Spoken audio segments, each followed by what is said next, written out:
Muito boa tarde a vocês. Obrigada pela presença. Mais uma vez, uma reunião nossa com bastante chuva, né? Graças a Deus. Bom, o nosso encontro de hoje, nós preparamos um assunto de tamanha importância, né? Renovando atitudes. Muito bem, o primeiro encontro desse ano e a última reunião do mês. Então, na lição anterior que nós estudamos, para você quando nasceu Jesus, era época de Natal, finalzinho de ano, e muitas promessas foram feitas, né? Naquela euforia da passagem do ano, graças a quem inventou o calendário, que nós ficamos um pouco iludidos com a folhinha, o calendário terminando, a nossa vida começa completamente diferente. Deixamos para trás o que não deu certo, os sonhos que não se realizaram e fazemos imediatamente outros, novas promessas, né? Só que tudo permanece igual, porque apenas mudou a folhinha, mas dentro de nós, nossas atitudes, nossos pensamentos continuam igual. Então nada muda, né? É uma questão só de ilusão mesmo. Primeiro dia da semana, esta semana vai ser diferente. Lógico, a gente tem que fazer planos, né? Tem que fazer um planejamento para tudo, mas dá a impressão que a cada semana que finda, a cada mês que termina, a cada ano que acaba, que a nossa vida também teve ali um ponto final. E dali para frente, a gente vai viver uma outra vida. Só que é um pouco ilusório isso, porque dependendo daquilo que nós prometemos, se não vamos cumprir, a vida continua igualmente. Por exemplo, hoje são 30 de janeiro. O que foi que nós prometemos na passagem do ano que já cumprimos nesses 30 dias? Né? Muita gente vai para o mar, pular as 7 ondas, veste branco, come a lentilha. Os outros, espírita não faz isso, né? Eu conheço um monte que faz, sim. Mas tudo bem, nada contra, a gente faz mesmo. Só que a gente pula as 7 ondas, pensando, esse ano eu vou conseguir a minha casa própria, quem ainda não tem. Eu vou trocar meu carro, eu vou entrar para a academia, não é? As promessas são sempre o quê? Materiais. Tudo bem, estamos no mundo de matéria. E é natural que a gente se programe para adquirir tudo isso. Mas quando a gente fala de renovação de atitudes, transformação, a gente está falando exatamente da transformação moral, das coisas que nos incomodam e que a gente esquece na hora de dar os 7 pulinhos lá nas ondas. A gente não pula falando, Jesus, me ajuda a ser uma pessoa melhor que eu fui no ano passado. Me ilumina, me dá força para eu perdoar mais. Me ajuda a ser uma pessoa melhor com a minha família, com os meus amigos. Me ensina, me dá força para perdoar, para aceitar o outro como ele é. Será que a gente come a lentilha fazendo esses pedidos? Será que na passagem do ano, na hora que estouram os fogos, a gente está com esse pensamento de ser uma pessoa melhor? Ou a gente está só pensando no carro novo, na casa de praia, se já tem uma casa, eu quero uma casa na praia esse ano? Quais são os desejos sinceros que nós temos nesse momento na passagem do ano? Seria de total importância que fosse exatamente esses, de uma condição moral melhorada, porque é disso que nós necessitamos, né? Como já diz no Evangelho, Buscai primeiro o reino dos céus, que tudo lhe será dado por acréscimo. E o reino dos céus, o que é? É um melhoramento íntimo, é a paz de espírito. A pessoa que ainda não aprendeu a perdoar, ela não tem paz de espírito. Porque sempre que ela lembra de uma mágoa, de um rancor, ela fica com o espírito inquieto. A pessoa que diz que ama, mas não demonstra esse amor, ela também não tem a paz de espírito dela, é muito limitada. E são essas coisas que nós devemos buscar na nossa transformação. É desse tipo de transformação que nós vamos falar hoje. Porque, veja bem, a chuva que cai desde ontem na nossa cidade, né? As árvores, essa mata belíssima que a gente tem o privilégio de acordar e ver todos os dias, ela se transforma com a chuva. A terra mais molhada, né? Ela vai ficar mais, como é que se diz, mais adubada, ela vai receber mais líquido, a raiz vai se fortalecer.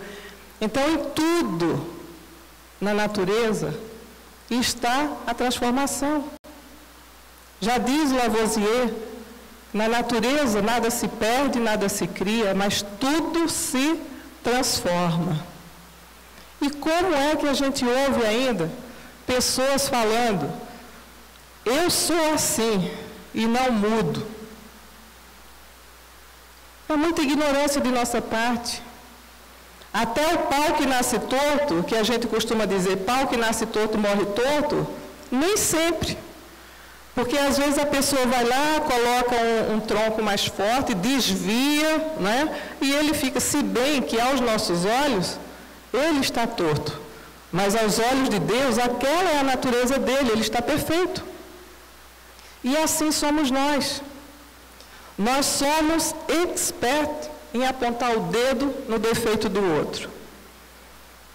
Agora mesmo, quantas vezes nas palestras a gente ouve e as pessoas ainda comentam até com a gente, poxa vida, essa palestra era para o fulano. O cicrano tinha que estar aqui. Sabe por que o cicrano e o fulano não estão? Porque quem precisava ouvir era você mesmo. Mas a gente não se dá conta disso. Então estamos sempre julgando o outro, observando a imperfeição no outro, e geralmente aquilo que vemos com mais destaque de imperfeito no nosso semelhante é porque está ainda muito forte dentro de nós e não temos coragem de nada fazer para mudar. É muito interessante esse assunto, eu até recomendo para quem ainda não leu aquele livro Renovando Atitudes, do Hamed, pelo Francisco do Espírito Santo Neto. Eu adoro tudo que o Hamed escreve. E esse livro, Renovando Atitudes, não dá para fazer um resumo em 1 hora, né, que é o tempo que nós temos. Mas é muito bom dele ser estudado, sabe, ser compreendido. Eu falo estudado e compreendido porque há várias maneiras da gente ler o livro. Tem até umas palavras bonitas que falam, que é exegese, né? Que é quando você faz uma leitura e você retira aquele texto, sublinha, né? Meus livros, por exemplo, são todos rabiscados, adoro. Você destaca aquilo que mais te chamou a atenção. Depois vem a hermenêutica, que apesar de terem um significado mais ou menos iguais, mas não são. A hermenêutica já é diferente no sentido em que você vai se aprofundar naquilo que o texto lhe chamou a atenção. Por exemplo, eu leio um livro, isso acontece muito no grupo de estudo, né? A Eline, como coordenadora, sabe bem, manda estudar. Olha, a próxima lição é tal lição. Todos estudam. E ela pergunta, o que mais chamou a atenção nessa leitura? Aí eu falo, o parágrafo tal. A Marili fala, eu também, coincidentemente, eu também destaquei esse texto. Isso é o quê? É a exegese, né? Chamou a atenção. Mas a hermenêutica, ela é individual, ela é pessoal. Porque eu vou entender de uma maneira, Marili vai entender de outra, e a Eline de outra. E por que isso acontece? Porque estamos em grau de evolução diferente. Por isso a importância, né, e o bom de se fazer o estudo em grupo, porque na leitura, a leitura individual, o conhecimento fica limitado. E assim há mais chance de a gente aprender, né, pôr também em evidência o que você já entende, às vezes entende um pouco mais, um pouco menos, e acaba que todo mundo chega à sua conclusão dentro do grau evolutivo em que se encontre. Deu para entender, mais ou menos, a importância do estudo?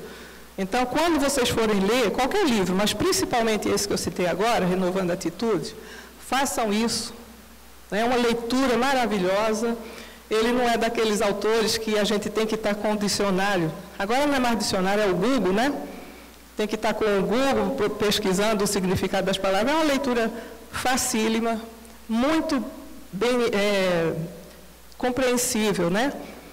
E o livro é maravilhoso. Aí vai abranger tudo isso que a gente vai tentar falar um pouquinho aqui na tarde de hoje. Por exemplo, como a gente estava falando da natureza e ninguém quer se mudar, né? Vamos supor que no final do ano eu fiz esse pedido, né? Essa promessa. Eu quero ter mais paciência com a minha família, me envolver mais com o problema da família, né? É uma questão de quê? De perseverança. Ninguém vai mudar da noite para o dia, de maneira nenhuma. O processo de evolução é gradativo. Olha, nós descobrimos a receita, né, que nos foi deixada por Jesus, a Boa Nova, o seu Evangelho, nós descobrimos ontem. E há quantos séculos nós já estamos sofrendo com o problema da mágoa, do rancor, do ciúme, da inveja. Vocês acham que isso foi só da adolescência para cá? Há séculos que a gente vem tentando combater essas imperfeições. Então, quando nos damos conta desse código moral maravilhoso, que é o Evangelho, que não esqueçam de ler, juntamente com o Renovando Atitudes, que inclusive ele faz ele retira muito texto, né, do Evangelho e explica de uma maneira muito boa, muito fácil. Então, hoje que a gente descobriu isso, por que a pressa? Na natureza nada dá salto. Vamos eliminar uma por uma das nossas imperfeições. Né? Se conseguirmos uma totalmente, já vamos ficar muito felizes, já demos um salto muito importante. Porque, veja bem, como a gente estava falando, né, que descobriu o Evangelho agora, mas para a gente fazer essa renovação de atitude, essa transformação moral, qual é o primeiro passo? O primeiro passo é o que Santo Agostinho nos diz, que um grande sábio da antiguidade já disse: conhece-te a ti mesmo. Porque eu não posso reparar algo em mim que eu desconheço. Não é verdade? Então, a primeira coisa que nós temos a fazer é buscar fazer uma autoanálise. O que mais me incomoda? Porque aquilo que mais me incomoda moralmente pode não ser o que incomoda a Vanilda, ela já está de bem com esse problema. Ela já está resolvida, ela tem outros. Então, se eu tenho um problema da maledicência, quase ninguém tem, né? Só eu. Então, vamos trabalhar nisso, porque isso é um atraso moral muito grande. Sempre que alguém vier nos contar alguma coisa, às vezes não tem nem certeza, mas é como se trouxesse um querosene e a gente acende o fósforo. Vamos fazer diferente. Né? Procurar ver o que tem de melhor naquela história, mesmo que seja verdade, que seja uma coisa assim que nos deixe perplexo, mas vamos analisar antes de julgar. Porque Jesus disse para a gente não julgar, mas como ainda não perdemos, né, o hábito, centenário que trazemos de julgar as pessoas e as coisas, então que pelo menos analisemos, para não julgar, além de já estar cometendo um erro, né, no julgamento, ainda julgar mal. Que às vezes não é nada daquilo que você está sabendo que lhe trouxeram, né? A notícia que lhe trouxeram. Então, isso é muito importante, a gente se autoanalisar, para ver, porque eu não vou citar aqui, é passar a tarde inteira falando, mas o que é a imperfeição e o que me incomoda, pode não incomodar nenhum de vocês, e vice-versa. Então, cada um, como diz o ditado, cada um sabe onde o sapato aperta, né? O que é que eu trago de recalque? A gente sabe. Gente, eu sempre fui assim, por que isso? Ou porque determinada coisa me incomoda tanto? Não tem motivo para você se sentir dessa maneira? Não. Então, a causa está na vida anterior. Mas é preciso que agora, já que a gente tem o medicamento, através da leitura do Evangelho, né? Através desses preceitos morais que o Cristo nos deixou, temos aqui o esclarecimento. Só nos falta o quê? A coragem e a vontade de querer mudar. Porque não adianta eu ler esse livro, outros livros que falem de transformação moral, de renovação de atitude, 10.000 vezes. Se eu não tiver a vontade, o desejo de mudar a mim, ninguém pode fazer por isso. Ninguém vai fazer isso por mim. Né? Tem que ser cada um de nós. Porque eu que me conheço, eu sei dos meus sentimentos, sei quais são as minhas virtudes, mas também devo conhecer os meus vícios. Porque geralmente quando a gente fala em vício, a gente pensa que é o quê? Se liga logo no vício, bebida alcoólica, entorpecente, né? Pensar mal, ter maledicência, qualquer coisa que a gente esteja muito apegada ao passado, é um vício, e às vezes até tenebroso. Por exemplo, a gente acha que não tem vício, mas acho que vai cair como uma luva em algumas pessoas aqui. Você está acostumado com a sua família, na hora do café, na hora do almoço, do jantar, você põe a mesa e tira e tal, automaticamente, né? Isso já está tão automatizado, a louça que você expõe e tal, de repente, você recebe uma visita para um jantar ou para um lanche, aí você vai no armário e tira aquela sua melhor louça, né? Porque chegou uma visita, a melhor toalha, a toalha mais bonita, mais arrumada. Isso não é um vício, gente. Uma vez a pessoa falou para mim, eu tenho essa louça aqui desde que eu casei. E há quanto tempo você está casada? Há 42 anos. Pelo amor de Deus, e nunca usou. Quer dizer, quem é a pessoa mais importante para você hoje? É você mesmo. Depois a família. Quer dizer, você serve a sua família num copo de geleia, né? Um suco, um café, num prato arrebentado. E quando chega a família, você dá o seu melhor. Isso é um vício, a gente tem que modificar. Tudo de bom para mim e para o meu próximo, para quem está ali perto, hoje, agora.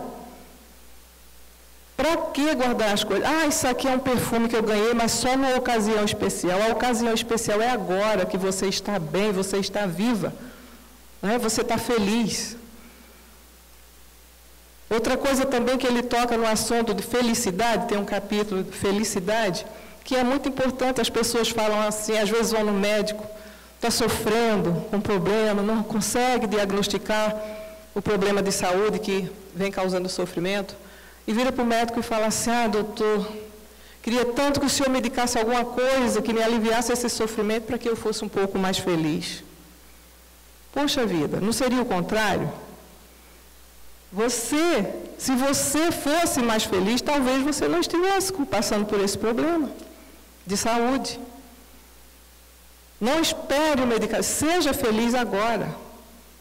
Vamos tentar ser felizes com o que a gente tem, com o problema que a gente está passando. Porque na hora que ele se for, a felicidade só vai duplicar. Ah, se eu ganhasse na loteria, eu ia ser tão feliz. Será? Com a bandidagem que está aí à solta? Você ia ser feliz? Receber tanto dinheiro que de repente não ia ter como usufruir? Exatamente. Ou então tanto dinheiro aí e alguns engaiolados, como falou a Vanilda.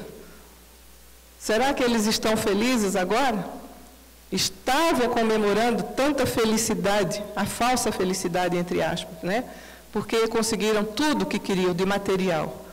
Mas da parte moral, agora, a consciência grita mais alto. Tenho certeza que dariam qualquer coisa por um dia de liberdade. Então, não vamos pensar dessa maneira. Vamos sorrir mais. Acreditar que é feliz. Eu costumo falar, reuniões da terça-feira, né, que felicidade, ser feliz, é só se convencer que o é. Eu sou feliz, acabou. Alguém vai olhar para você, coitada, feliz? Tem nenhuma casa para morar, anda na chuva, não tem um sapato, não sei o quê, e daí eu sou feliz. De repente você tem tudo isso e não é feliz. Então é relativo, né? O conceito de felicidade é relativo. Mas a felicidade verdadeira, absoluta, é aquela que te traz paz na alma. Seja em que dia for, em que estágio for. É essa a verdadeira felicidade que nós buscamos, né? Outro capítulo também que ele fala no livro sobre o perdão. Fala sobre o perdão, olha, perdoar e compreender. Muita gente compreende, todavia não perdoa. Reflitamos nisso, reconhecendo que o entendimento e a tolerância que os outros solicitam de nós, igualmente a tolerância e o entendimento, é igualmente a tolerância e ao entendimento que nós esperamos receber deles. Então, é muito fácil você exigir do outro o que você ainda não tem para dar. Quanto ao amor também, falando na transformação, será que eu estou amando o suficiente? O meu irmão, meu filho, meu marido, meus amigos? Eu amo verdadeiramente? A gente nem fala, eu te amo, dentro de casa, com a família. Dificilmente você ouve. Está em desuso até dar um bom dia, pai, bom dia, mãe, né? Quanto mais eu te amo. E estamos tão necessitados, tão carentes de ouvir. Será que o amor que eu tenho é o mesmo que eu dou? A gente reclama muito. E a Vanilda está indiferente comigo, não sei o que foi, o que eu fiz para ela estar me tratando dessa maneira. Primeiro eu tenho que analisar de que maneira eu ando tratando a Vanilda. Né? Porque a gente reclama muito das indiferenças que recebemos. Mas de que maneira nós estamos tratando o outro? E às vezes tratamos uma pessoa com tanta indiferença, com tanta frieza, de repente aquela que a gente idolatra nos dá um chega para lá. Ué, mas justa fulana não fez nada, você não fez nada com ele, mas a lei divina é implacável, você não fez nada a ela, mas fez com o outro. Então, sentindo na pele, você vai ter o seu momento de transformação. É só parar para pensar. Espera aí, se ela está me tratando dessa maneira, eu tenho tratado alguém desse jeito? Poxa, porque dói pra caramba. Aí, acendeu aquela luzinha, preciso tratar fulano melhor. E por aí vai. A gente vai se autoanalisando e trabalhando cada um desses sentimentos que ainda nos incomodam. Porque perfeito não somos e não seremos nessa encarnação. Pode tirar o cavalinho da chuva que não vamos conseguir. Não é? Porque há tantas outras que a gente vem tentando e ainda estamos aqui marcando passo. Isso significa também, não é para desanimar. Por que desanimar? Como já falamos, na natureza nada dá saltos, é tudo gradativo, é processual, vamos com calma, um dia por vez. E ele escreveu aqui, olha só que interessante, no seu início, o homem não tem senão instintos, mais avançados e corrompidos só tem sensações, mais instruído e purificado tem sentimentos, e o ponto delicado do sentimento é o amor. Não o amor no sentido vulgar do termo, mas este sol interior. Importante é que sigamos os passos de Jesus na doação do amor abundante, sem jamais exigi-lo de ninguém e sem jamais esquecer que és responsável pelos teus sentimentos. Então, outra coisa, eu sou assim, eu me porto dessa maneira, porque o fulano age dessa maneira comigo, então eu ajo dessa maneira com ele. A postura, a atitude do fulano não tem nada a ver com a sua. A evolução é individual, eu não dependo da postura do outro, da educação, da evolução dele, para seguir a minha. Eu não dependo.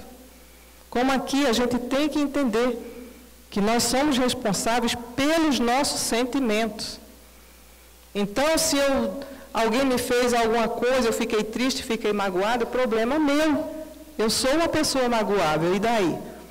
O outro, às vezes, fez até sem maldade, mas por você ser magoável, você está sofrendo.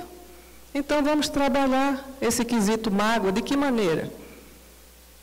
Olha para o fulano, poxa, ele não foi feliz em me dizer isso, me magoou um pouquinho, mas já passou. Eu perdoo. Aí entra o fator perdão, que a gente precisa também exercitar e muito, todas as horas, todos os dias. Mas é tão engraçado, a gente fala as coisas, na mesma hora você é testado. Esses dias eu estava indo, não sei para onde, com meu marido, e o rapaz que vinha do lado, tentando ultrapassar, e o meu marido, não vou deixar, para que isso? Poxa vida, ele nem deu certo, se tivesse pedido, dado certo, mas vai entrando assim. Aí eu virei para ele e falei, mas olha, qual a vantagem em ser gentil com quem não é gentil ainda? A gente tem que ser gentil com aquelas pessoas que ainda não conhecem a gentileza. Gente, vocês não vão acreditar. Lembrei para onde que eu estava indo. Estava indo lá na minha filha, lá em Correios. Chegamos, descemos do carro, olha só como que a vida nos testa, né? A gente fala, agora tu vai ter que provar que é isso que tu está falando. Ainda bem que ele nem percebeu. Aí nós descemos do carro, eu falei, vamos entrar aqui na padaria, comprar alguma coisa para a gente tomar um café? Então tá, vamos lá. Aí passei. Aí estou na fila, esperando os frios, né? Pedi para cortar uns queijos. Aí o senhor que estava atrás de mim passou na minha frente, moço, vê essa bandejinha aqui. E eu já olhei assim para a cara dele. Rizelma, qual a vantagem de ser gentil com quem ainda não é gentil? E eu fiquei furiosa. Ele olhou assim para mim, não é que eu estou com pressa, é só isso aqui mesmo que eu quero, caramba. E eu ainda falei, cara de pau, né? Olha só, gente, aí na mesma hora a ficha caiu. Sabe, alguém falou assim, cadê a gentileza, Rizelma? Né? Falar para os outros é tão fácil, mas na hora H, cadê? Então, nós somos testados, todas as horas. Sabe por que a gente cai assim? Porque ainda não temos o hábito de sermos gentis, simplesmente. Porque se eu já tivesse construído isso dentro de mim, já tivesse trocado essa impaciência, essa ignorância, né, pela gentileza, eu ia estar me lixando. Podia ter 10 pessoas na minha frente passando, está tranquila, são só uns segundos, mas não, né? Na mesma hora já olhei feio para ele e ainda falei que ele era cara de pau. E aí? Então, você vê como não é fácil. Às vezes eu falo nas reuniões da noite, o pessoal vê a gente aqui falando, né? Fala bonito, mas nós temos as mesmas dificuldades que vocês. Talvez até mais, porque Jesus diz, a quem mais for dado, mais será pedido, né? Então, a gente tenta ler, tenta estudar, tenta repassar. Eu peço sempre que eu possa passar para vocês aquilo que eu preciso aprender, o que eu preciso, o que eu necessito ouvir ainda.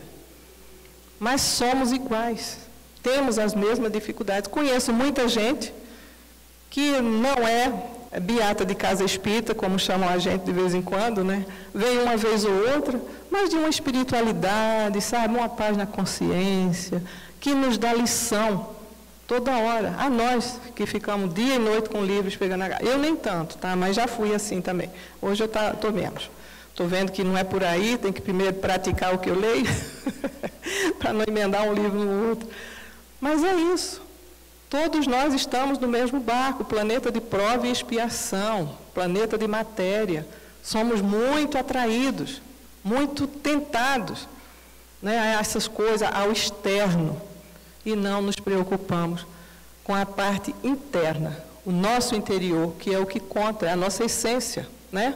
A matéria é simplesmente a casca, a vestimenta do nosso espírito. Hoje eu estou com essa roupa, daqui a pouco eu troco, né? E eu mudo a cor do cabelo, eu vou na praia, pego um sol, fico com uma cor diferente, posso mudar de toda maneira. Hoje eu vou fazer uma transformação, aí vai para o salão de beleza, cá para nós, às vezes sai pior do que entrou, né? Mas fez quantas vezes, né? Sai pior do que entrou, mas fez uma transformação. Não, vamos pensar na transformação interior. A colega ali está morrendo de rir, porque isso quase sempre não acontece. Né? Entrar para o salão e sair pior. Poxa vida, se eu souber, eu vim no dia errado. Mas vamos pensar na reforma íntima. Vamos fazer o autoanálise, como nos diz o Santo Agostinho, né? E o que é que preciso? Depois que eu faço essa autoanálise, que eu me vejo ali diante de tantas imperfeições, meu Deus, já foi pior se vocês observarem. Antes da gente conhecer a doutrina, eu tenho certeza que, assim como eu, em vocês também, já mudou muita coisa. Você vê pessoas tendo determinadas atitudes que você fala, meu Deus, eu já fui assim. Mas, graças a Jesus, né, pelos seus preceitos morais, que eu já entendo um pouco, eu não sou mais. Eu não faço mais, e já me incomoda, mas eu já fiz, e de repente até pior. Então é isso que ele quer de nós, um passo de cada vez. A gente quer escalar, né, as alturas celestiais, mas não levanta o pé para pular o pequeno degrau dentro de nós. Temos muito pouca força ainda para isso, para a transformação moral. Então, não deixe de ler esse livro, gente, de estudar bem estudado, para ajudar aqui, né? Na hora que a gente for falar, todo mundo interagir, todo mundo falar um pouquinho do que entendeu, que é muito importante isso para nós também. Outra coisa também que ele trata no livro, sobre a culpa, né? A culpa não renova, limita, não educa, contém. Olha, a culpa é um dos piores sentimentos que a gente pode carregar, o sentimento de culpa. Veja o que aconteceu com Judas. Quando ele percebeu a besteira que ele tinha feito, né, com aquele sentimento de culpa, ele se isola, cai em depressão e vem a suicidar-se. Já o Pedro também negou Jesus, e 3 vezes, mas ele fez diferente. Ele edificou a igreja, ou seja, os ensinamentos do Cristo. Ao invés de carregar a culpa, ele transformou, né? Quando a gente não pode falar de transformação sem lembrar do Paulo de Tarso, Saulo de Tarso. Gente, esse é o maior exemplo que nós temos no cristianismo em respeito à transformação. Porque ele, como doutor das leis, tão sábio, mas ele só conhecia as leis divinas. E não as entendia. E não conheceu Jesus. Daí o maior perseguidor dos cristãos. Até que na estrada de Damasco, quando ele ouve o Saulo, Saulo, por que me persegues? É que ele se dá conta da imensidão, do amor e da paz que aquele homem viera trazer à terra, né? E daí, daquele momento em diante, as escamas espirituais não permitem que ele enxergue mais nada, até se defrontar com um cristão que, por permissão de Jesus, que lhe ordena que o cure, e ele é transformado. Que coisa linda, né? Eu acho assim que sempre que eu quero mudar alguma coisa em mim, está difícil, eu peço ajuda para ele, sabe? Porque eu acho que, na verdade, Eline, no cristianismo nós não temos um exemplo assim tão profundo de transformação como Saulo, que passa então a se chamar Paulo, né? O apóstolo Paulo. Porque desse momento em diante, ele se torna, então, o maior propagador do cristianismo. E não era só da boca para fora. Nós sabemos disso. Quem já leu Paulo e Estevão sabe bem o que eu estou falando. Quem não leu, leia ou releia também, que vale. É um dos romances mais belos que nós temos, né? Na literatura espírita. Reforma íntima não é ser contra nós. A gente logo pensa, né? Nossa, eu vou contra os meus sentimentos. De maneira nenhuma. Você vai se lapidar. É que você ainda não se deu conta do quanto essas imperfeições estão lhe prejudicando. Não é reprimir, e sim educar. Não é exterminar o mal em nós, e sim fortalecer o bem que está adormecido na consciência. Veja bem, você não vai arrancar, vai extirpar o mal, essa imperfeição, esse sentimento negativo que você carrega. Por quê? Porque de repente ali vai ficar uma lacuna e você ainda não tem meio suficiente para preencher. Pode preencher de maneira errada, né? Com algo pior do que aquela imperfeição que você está tirando. Então veja que coisa interessante que ele escreve aqui. Não é exterminar o mal em nós, e sim fortalecer o bem que está adormecido na consciência. Porque nós todos fomos feitos à imagem e semelhança de Deus. Nós temos a essência do bem dentro de nós. Só que ao invés de explorarmos mais a essência do bem, nós damos mais força ao mal. Por estarmos nesse planeta de prova e expiação, somos automaticamente atraídos por todas as coisas mais densas, mais negativas, e por isso o sofrimento. Mas está na hora da gente mudar, né? E tudo isso só vai acontecer quando moralmente a gente se modificar. Aí eu separei, bom, deixa eu terminar de ler aqui, um bem interessante que eu separei aqui. Olha, renovar e extrair da alma os valores divinos que recebemos quando fomos criados. Deus nos deu igualmente. Agora, cada um traz consigo a sua bagagem de reencarnação em reencarnação, umas mais leves, outras mais pesadas, mas que a todos foi dada a oportunidade, aqui e agora, de reparar. Aqui se faz, aqui se repara. Reforma íntima é ver melhor hoje em relação ao ontem e jamais deixar esfriar o desejo de ser um tanto melhor amanhã em relação a hoje. Basta-nos aprender a ouvir a consciência. Onde está escrita as leis divinas? Na nossa consciência. Então, para que a gente consiga tudo isso, basta ouvir a voz da consciência. E estudar nossos instintos. Reforma é um trabalho processual. Aí, eu separei aqui no Livro dos Espíritos, eu vou ler. Hoje eu trouxe uma cola muito mal feita, porque eu estou sem internet, sem fixo, sem interfone, sem nada. Está uma fartura lá em casa, fartando tudo. Então, veja a questão 800 de um Livro dos Espíritos. Não será de temer que o Espiritismo não consiga triunfar na negligência dos homens e do seu apego às coisas materiais? A resposta. Bem, e falhou aqui? Voltou. Conhece bem pouco os homens quem imagine que uma causa qualquer os possa transformar como que por encanto. Ou seja, não basta ser espírita, conhecer o espiritismo, para que você se transforme, como num passe de mágica, né? As ideias só pouco a pouco se modificam conforme os indivíduos. Olha que profundo isso, né? Só vão se modificar as ideias conforme a maneira que pensamos. E preciso é que algumas gerações passem para que se apaguem totalmente os vestígios dos velhos hábitos. E quais são esses velhos hábitos? São essas imperfeições que a gente ainda traz que ainda estão muito latentes em todos nós. Porque se não as tivéssemos, com certeza não estaríamos aqui nesse planeta, né? Mas se ainda temos, uns ainda mais fortes, outros menos, alguns já conseguiram lapidar alguma coisa, mas estamos a caminho.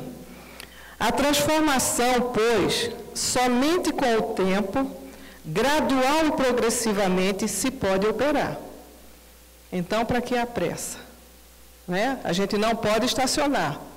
Ah, nessa aqui, a gente ouve muito isso. Ah, essa encarnação aqui já está perdido, fica para a próxima. Poxa, começa agora. Você vai ter muito mais dificuldade porque você vai acumular. Você ainda não desencarnou e não sabe o que vem pela frente. De repente você vai acumular mais débito ainda, né? A transformação, pois, somente com o tempo gradual e progressivamente se pode operar. Para cada geração, uma parte do véu se dissipa. O Espiritismo vem rasgá-lo de alto a baixo. Entretanto, conseguisse ele unicamente corrigir um homem, um único defeito que fosse, e já o teria forçado a dar um passo. Ter-lhe-ia feito só com isso grande bem, pois esse primeiro passo lhe facilitará os outros. Está vendo? Então, é tudo gradativo. Não precisa de pressa, precisa de esforço para hoje ser melhor que ontem. Amanhã ter olhos de enxergar mais além, e assim sucessivamente. Tem gente que adora relembrar o passado. Nossa, se eu não tivesse feito isso, já pensou? Aí bola uma vida totalmente diferente da que ela tem hoje. Isso é sofrimento, é buscar sofrimento. Que o passado sirva apenas de alavanca. Foi muito bom e muito importante, mas que permaneça onde está, no passado. O dia de ontem já faz quantas horas? Quantos minutos? Como diz Santo Agostinho, o que basta-nos é, toda noite, fazer uma revista das nossas atitudes. Qual foi o bem que eu deixei de praticar hoje? O que eu pratiquei que deveria ter feito melhor? O que eu me omiti? Então, é essa revista que nós temos que fazer todas as noites antes de dormir, para que no amanhecer do outro dia a gente possa, com a bênção dos amigos espirituais durante o repouso do corpo, acordar mais disposto a praticar o bem, a sermos pessoas melhores. Não é isso? Então, vejam, como diz o apóstolo Paulo, renovai-vos pela transformação das vossas mentes. Então, não é no cabeleireiro que vai acontecer a transformação. Essa tem que se dar através dos nossos pensamentos e atitudes. De que maneira eu tenho me comportado como uma amiga, como uma vizinha, como uma mãe, como uma filha, como uma esposa. De que maneira eu posso ser melhor? Às vezes, não, sempre. A vaidade e o orgulho nos impede. Ah, não, por que eu vou tratar fulano de uma maneira melhor? Ela me trata dessa maneira? Gente, da maneira que ela trata não é problema seu. Não é? Como dizia o Chico, o mal que me fazem não me faz mal, mas o mal que eu faço, esse sim me prejudica. Olha que coisa linda, né? Que a gente possa aprender e falar repetidas vezes, todos os dias. Então, já está avançada a hora, eu vou tentar ler aqui uma mensagem que eu achei muito interessante e trouxe aqui para vocês, já que a gente está pensando em afastar o homem velho, né? E buscar um homem novo, nessa esperança que jamais há de morrer em nós, porque sem esperança não há vida. O que nos move para o amanhã é a esperança de que vai ser melhor, de que eu vou ser melhor, que eu vou fazer melhor, né? Vejam bem, que lindo. Adeus você velho, feliz você novo. Vamos usar a força e a motivação que o novo nos proporciona para mudarmos o que precisa ser mudado hoje. Vamos todos os dias dar as boas-vindas a nós mesmos, dizendo: Adeus você velho, feliz você novo. Sentir a energia e o prazer da transformação e assistir maravilhados o poder do novo em nossas vidas. Lindo isso, né? Então, era essa a mensagem de hoje. Eu tenho certeza que, de alguma forma, a gente vai sair daqui um pouquinho mais esclarecidos, né? Mais reflexivos também, e vamos fazer de conta que todo dia é um ano novo. Não vai só esperar a última folhinha do calendário. O dia tem 24 horas, quando terminar, amanhã eu vou ser melhor que hoje. E assim sucessivamente, buscando em nós as nossas imperfeições, os nossos sentimentos negativos que ainda nos incomodam, que nos prejudicam, e tentar lapidar um por vez. Seria muito bom se a gente juntasse, mesmo assim ainda ia ficar faltando. Eu só tenho esses defeitos, aí já aumentou mais um, né? A petulância, a vaidade. Então, cada um, o que mais me incomoda, cada um de nós sabemos onde o sapato aperta, onde dói mais o calo e qual o espinho que incomoda mais. Então, vamos extraí-lo e lapidar essa imperfeição de uma maneira que não arrancando, né? Como eu falei, de repente nós não temos algo para remediar, para suprir aquela lacuna que nós vamos deixar quando sair esse sentimento de tão arraigado que ele está lá. Mas vamos nos preparar para quando eles forem saindo lentamente, a gente estar fortalecido numa coisa muito melhor, num sentimento de amor, de perdão, de paz, que é isso que Jesus espera de cada um de nós. Muito obrigada.